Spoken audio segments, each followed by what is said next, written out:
Hey guys, Claire here, and in today's video, we're going to talk about all things Harry and Meghan. Now today we got to see Prince Harry attend the Conversations for Change session, which is a program created to bring youth together around key social issues. And we got to see Harry surprising some of the Diana Award recipients and giving their certificates, smiling, laughing throughout the ceremony with so many of the amazing recipients. So that was really nice to see. We also found out that the IPSO finally upholded the sexism complaint against The Sun. Now, if you don't remember, Jeremy Clarkson, who is very close friends of consort Camilla, wrote a very disturbing piece about Meghan, and the backlash was very strong across the pond and here in the US. And it took the IPSO about 6 months to uphold this complaint of sexism, which is obvious to everyone. Am I surprised that they upheld it? A little bit, because if you really dig behind the surface, the key people within the IPSO have a very friendly relationship with a lot of the tabloid barons. So it's kind of hard to think that they will willingly hold these people to task when they do wrong things. Now, today there was an interesting story coming out claiming that Kate was the one responsible for the recollections may vary statement after the allegations from the Oprah Winfrey interview. Now, the responses for that article was kind of a mixed bag as far as I can see. There are people saying that they don't believe it because Kate is not, paying attention to her public speaking and the way she interacts with the public throughout the years. A lot of people are convinced that, due to the mumbling and her being shy when doing public speaking, her questions not being that of someone who is particularly astute, they question that she would be savvy enough to come up with a statement like that. Now, there are some who would argue that the sort of ditzy, smiley Kate is a facade and that she is a very ruthless and calculating person behind the scenes because, you don't really thrive in environments like that unless you are calculating and a little cold-hearted, Sort of like when you enter the political sphere, a lot of people come in being very well-intentioned and soft, and by the end of their tenure in politics, their personality changes because the environment requires you to get a lot tougher. So some people believe that, hey, don't be fooled by the smiles and the coat dresses. She can be ruthless. Personally, I don't care. I don't know if she said it. I don't know if it was somebody else. And either way, I don't care. That was from years ago.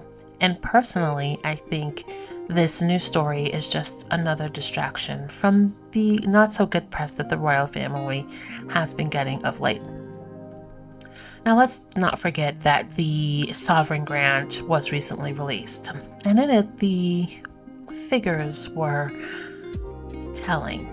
Charles has been putting out this narrative of a slimmed down monarchy, and the slimmed down monarchy is supposed to be something that the British public will embrace wholeheartedly because it came with the understanding that with a slimmed down monarchy, there's a slimmed down price tag.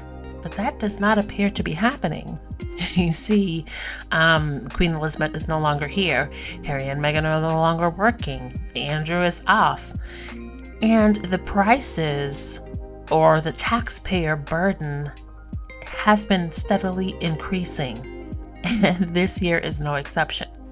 They're worried about Meghan Markle's brand deals and sponsorship. But yet they're overspending. They're worried about Meghan Markle and Taylor Swift and allegedly her snubbing Meghan. Yet, again, they missed their diversity target. whatever that means. They're worried about two people's deal who is being paid independently and not dependent on taxpayer funding. Yet, shall I stress it again, the royal family is overspending, and it's overspending with taxpayer money. Shall I say it again? Let's rewind that. They're worried about two people who are void of taxpayer money, who is making it on their own, doing what they have to do to make their own living, making their own money. They're worried about that. Yet no one is talking about the royal family is overspending with taxpayer money. Do you get it? And they're still missing the jewels in the national collection. They're still using their status and lobbying for Putin or Putin adjacent people. And what happened to this? Can someone explain this? What happened to this? And let's be clear, there's nothing wrong with a parent going out, whether it's with their partner or by themselves, to go have some fun. But let's be honest, if this was Harry, the headline would be totally different. So there's the press for that they're trying to distract from. Then also, let's not forget, there was a recently viral video of Kate attempting to be a little amorous with William during the Royal Ascot, I believe, and him sort of like giving the cold shoulder, and that went viral. And you know, they don't really like when things go viral that doesn't paint William and Kate in the most positive light. So then there's also a video of William out clubbing, having a good old time. Personally, do I care that he's out with his friends? No, not my marriage, not my business. But I and a lot of other people found it very interesting that if this was Harry, the way the British press would have hounded, would have like zeroed in on that video and used it to spin narrative for months on end, proving that this is the thunder in paradise for Harry and Meghan, and he's going his own way and he's tired of Meghan, and they'll spin like a slew of divorce stories. But for William, it's, he's just letting off some steam. But a lot of people were talking about it, so that's another unpleasant story that they possibly would want us to ignore. So I have no problem with Prince William's having fun and going out clubbing with his friends. It's all great. Hey, we all need to let loose every once in a while. But why he thought that it was a good idea for his royal image to go clubbing after an event with his wife, and where things look kind of sus between the two of them, it's beyond me. So at this point, I really think that these people's PR team is non-existent, or they just don't listen to them, because the headlines are not helping their image. King of the dance floor, Prince of Wales is spotted showing off his best moves at Coco nightclub in Camden, with party pal Guy Kelly just hours after attending Royal Ascot with Kate. Now, I have no problems with him going out and partying the night away and just, having adult time with his friends. When a lot of the British media are reporting on the clear tension between you and your wife, you should probably stay away from this type of headlines. But I digress. But then there's also the backlash William has had over his latest pledge and his latest project. Now, we know that William loves to have these pledges every few years, and recently it was revealed that he wanted to take on homelessness, right? Okay, that's very admirable. Clearly is a situation that's very serious, and if some good can happen, then that's great. But the more people pay attention to his words and the details of his project, the more it sort of just fell flat, felt empty and performative. Sort of similar to Kate's big, Shaping Us, Shape Us? Girl, I don't know. Project where it sounds good, right? It addresses key issues. But when you really pay attention to it, what is really going to be the result of this project? It's just really performative. They will take ideas from other projects that were quite successful, but these other projects are no longer in existence due to funding. So then bringing awareness to it and talking about something that is very important, talking about needs that need to be fulfilled, but it's the end stretch of that that's missing. And that's really frustrating to a lot of people. And you see, oddly enough, there were people in the press calling it out, saying, hey, William, this is nonsense, sir. You and your multiple taxpayer funded homes, you have access to is it Duchy of Cornwall, with his new title as Prince of Wales. He has received far more greater resources. So a lot of people are saying, with all of these resources and all of these taxpayer funded homes, this project just isn't going to cut it. Is William a hero in your eyes for launching this campaign? Or do you think that his vast wealth and multiple homes makes him a hypocrite, Kevin? It couldn't get smugger than that, could it? What is home to him? Well, it's Kensington Palace, it's Buckingham Palace, 260 bedrooms, it's Windsor Castle, it's Balmoral, it's Sandringham, it's 23 royal residences. Look, he's clearly nearer a privileged hypocrite than any type of people's hero, because he's got, 3 million quid, 6 areas, over 5 years. It's next to nothing. Is he going to build houses on the Duchy of Cornwall that he has inherited? There's no plans for that. Is he going to convert Buckingham Palace into flats, all those unused areas? No, there's no plan for that. It's a very good PR stunt to try and make him look good and give him a gloss and try and give him a purpose. But let's not fall for it. We do need a big plan to tackle homelessness. There are something like 6,000-7,000 people sleeping rough. There are something like 300,000 people considered homeless because they're in temporary accommodation, sofa surfing. There's more than 1 million people on council waiting lists. So we have got a big problem. It's going to get worse as rents soar and mortgages go up. But Prince William, what does home mean to me? It means a palace. Come on, he's patronising and condescending. What are you going to make him seem credible? A man who at the age of 41 has 3 houses in which he can choose to live any week that he wants. He's going to inherit palaces, none of which is his fault and shouldn't stop him doing good works. But how are you going to make him come across as credible with this? William sort of feels the nerve touching of that, because he did make an interesting comment in that chat, didn't he, about the royals' relevance, when he said, we're all very busy and I think it's hard sometimes to see what the family bring and what we do. But he goes on to point out that they try to spotlight things like charities. What do you think about that? Well, I think that absolutely ties into this, and this is something that is going to be an even bigger issue moving forwards. Life is very different from when his grandmother Queen Elizabeth. That public image thing is always an ongoing problem for them. Oh, interesting. But Richard, the interview generated a lot of headlines, but as you revealed, not possibly the intended ones. Not everyone was happy. Well, it just boils down to the timing of it, because last weekend we had Trooping the Colour. It was the King's first birthday parade. It was a big occasion for King Charles and Camilla, and then that was pushed off the front pages by this interview, which had been given before and was timed to come out on the Sunday, the day after Trooping the Colour. That seemed to have been, well, it's very strange, really, the timing, but that caused a lot of, raised eyebrows, we could say, among the King's supporters. Yes, because arguably that could have still been newsworthy if it came out this weekend and very separate from the Trooping the Colour. Yeah, and I'm not just talking about as a royal correspondent, someone who's been a journalist for, 20, 30 years. I did find it a little odd from a news management perspective, because that interview could have come out any day this week. And if you'd wanted to do it, particularly with a Sunday paper, because you feel that they can maybe devote more space to the issues, the complex issues involved, then they could have done it this Sunday. So I didn't quite understand that. We have discussed on this programme before, haven't we, the so-called grid. The press teams used to stop that sort of clash within the palace. So what do you think went wrong here? Do you think it's just lack of communication between the two camps?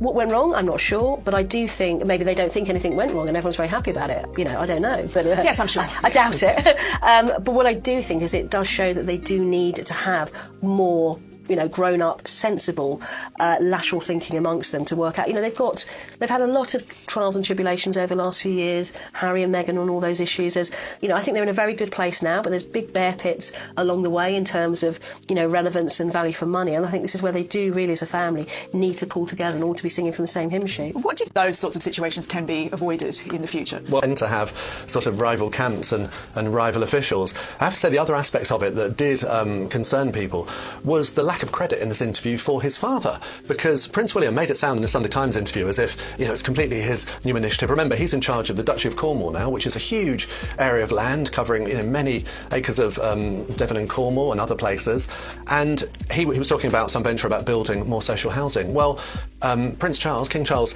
has been doing that for years. He's really increased the amount of social housing in these areas, and it's something he feels very strongly about, but he didn't get a single mention. Oh, thank God for Prince William. He's going to end homelessness in the UK in 5 years. I mean, we could have saved him the bother when we had the opportunity to vote for a government that pledged to end homelessness, but UK voters didn't want that. I wonder how many of the hundreds of square miles that Prince William owns that he's going to have houses built on. Yeah, it'd be interesting to see the details of his non-political project. I thought that was something kids did at school.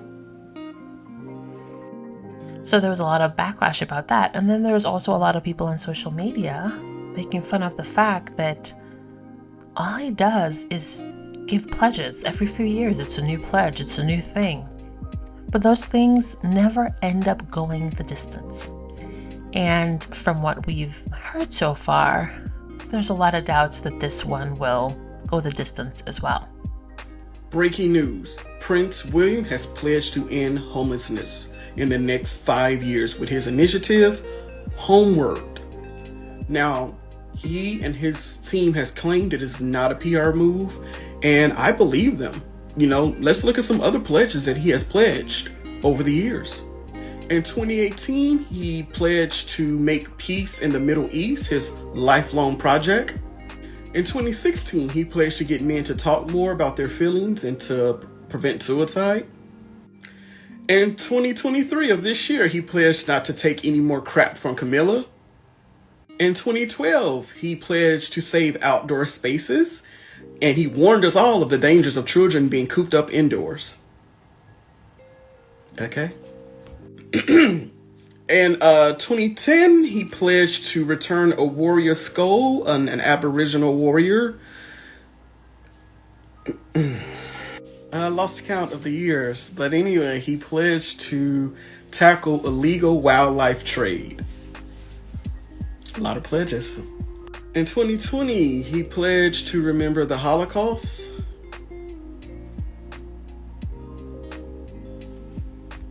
In 2022, he pledged to Netflix and Prince Harry to back off because it's war.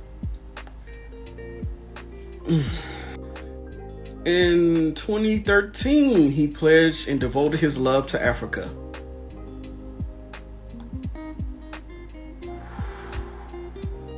In 2015, he pledged to fight. Okay. Now, really? Come on now. Bullying from. In 2015, he pledged to fight against bullying. And did I also talk about how he pledged against illegal wildlife hunting, and then the day later he went hunting? William. And in 2019, he pledged against homeless. Wait.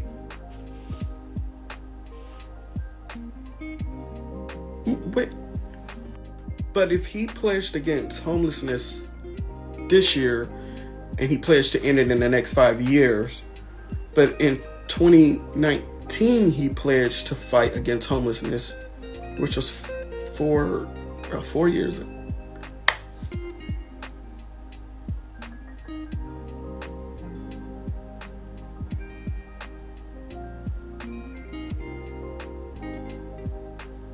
I'm done.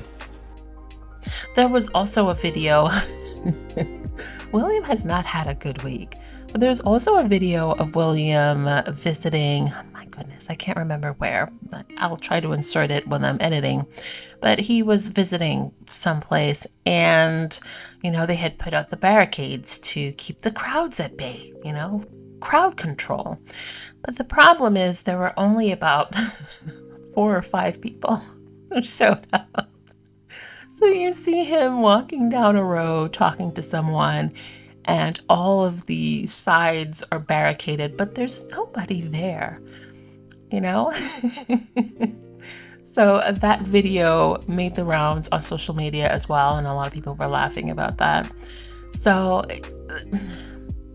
there's a lot of unsavory things that have happened in the last week that they would very likely want us to sort of ignore or forget about. So the old trusty go-to is to put out a story about Harry and Meghan. And because Harry and Meghan are not, in contact with the British royal family, and they don't work with the royal reporters, what do? You take a story that's 3, 4, 5 years old and you put a new twist on it, which is what they do ever so often. So, yeah, like I said, did Kate say it? Didn't she say it? Girl, I don't care. I don't care. It's a distraction. Don't fall for it.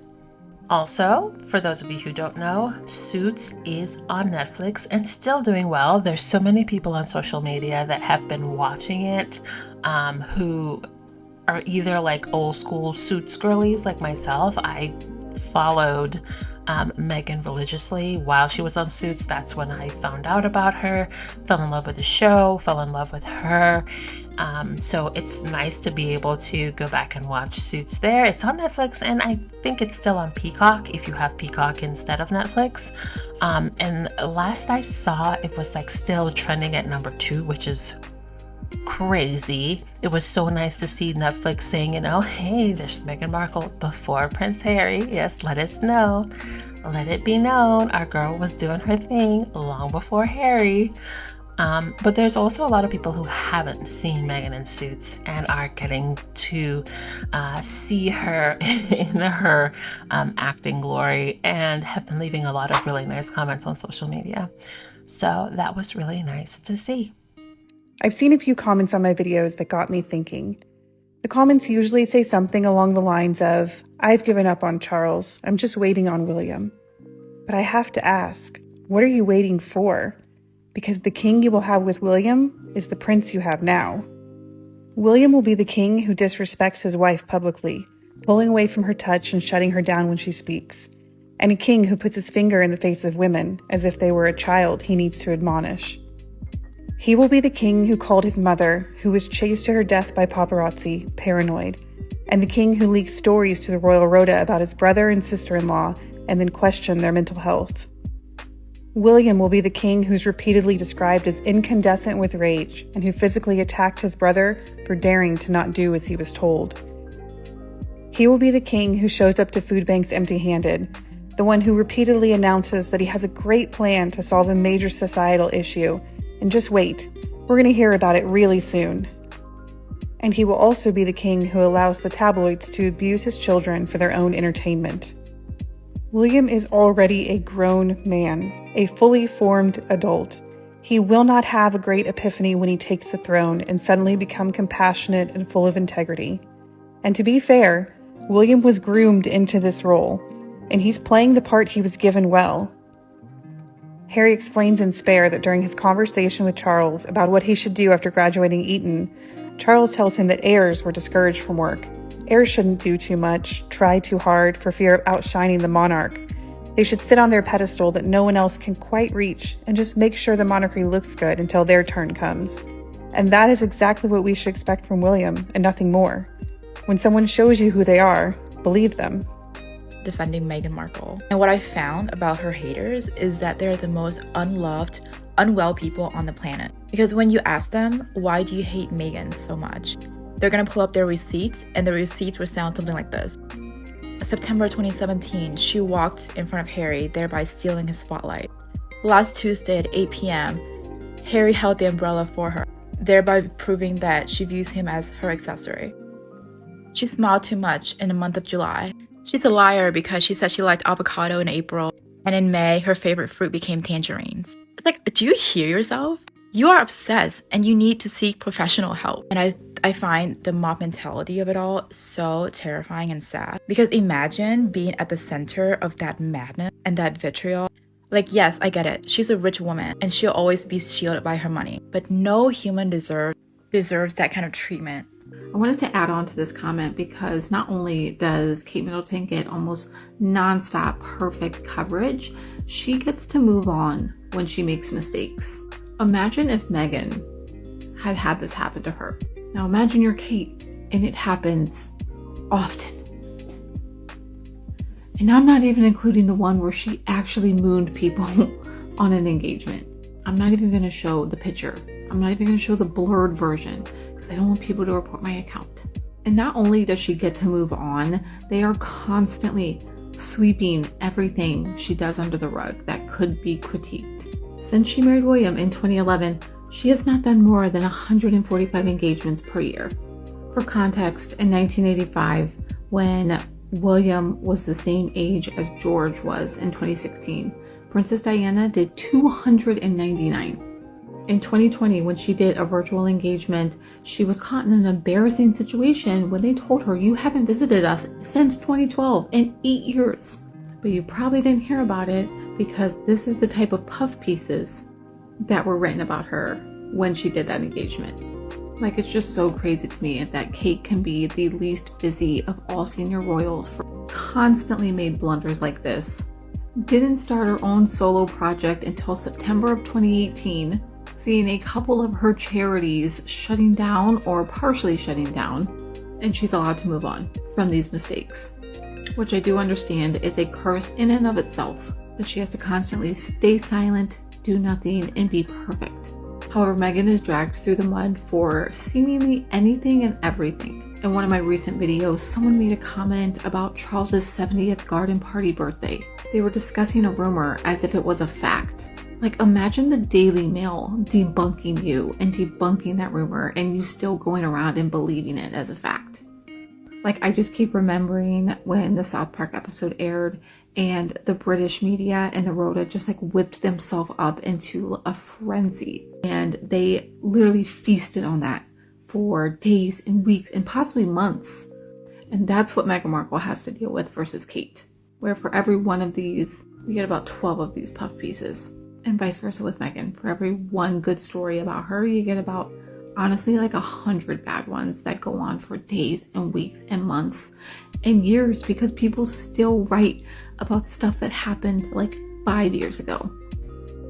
So it looks like the New York Post has picked up a article from the Daily Express, I believe, from one of their royal reporters saying that King Charles would be king to, heal their rift between him, Harry, and Meghan. I don't believe it. And I'm going to tell you why. I don't believe it because they have done so much damage with that relationship that I do not foresee any type of healing that could. I think Harry tried so much to mend it that I think at this point there is no mend to be had. I think the damage is done. I think after he went to the coronation and seeing how that went down, I think Harry was done. I think he had enough to see that there was no healing in sight and there was no change in sight. Because in order to heal, we must be able to admit the parts that we play in situations. You know what I'm saying? We have to be able to say, you know what, my part was I did not protect you and your wife like I should have. As a future king, I did not stop sad abuse that was happening to your wife through the press and through the family. Me being the matriarch of my family, I should have protected you more. And then I think it also goes deeper as into childhood. I did not protect you as a child. I did not give you the resources and the tools that you needed to heal and be a healthy person, pertaining to your mother. I did not encourage you as I needed to encourage you. So there's a lot of things that need to be healed between them before a productive relationship can happen. And I just don't see that happening, like I said, because we all have to look at parts we play in a situation to make that situation go as bad as it did. I don't think they're there. I don't think that Charles will ever be there because he's too worried about what his perception would look like being king and not having any type of his being shadowed in the background of Harry and Meghan. And I just don't see that happening. I never see that happening. I never see Harry go, even if he divorced Meghan, he is not going back to that family. He's gotten a taste of freedom and he likes it. I don't see that happening. GB News, well, specifically Dan Wootton and the Daily Mail, are forever telling us Harry and Meghan should just disappear. We've had enough of them, they cry regularly, very regularly. We don't want to hear anything else about them, which is why today Dan Wootton is talking about Meghan Markle and why the Daily Mail has written 3 articles about them. That'll show them. Thanks for watching. Don't forget to like and subscribe. Also, hit that notification bell.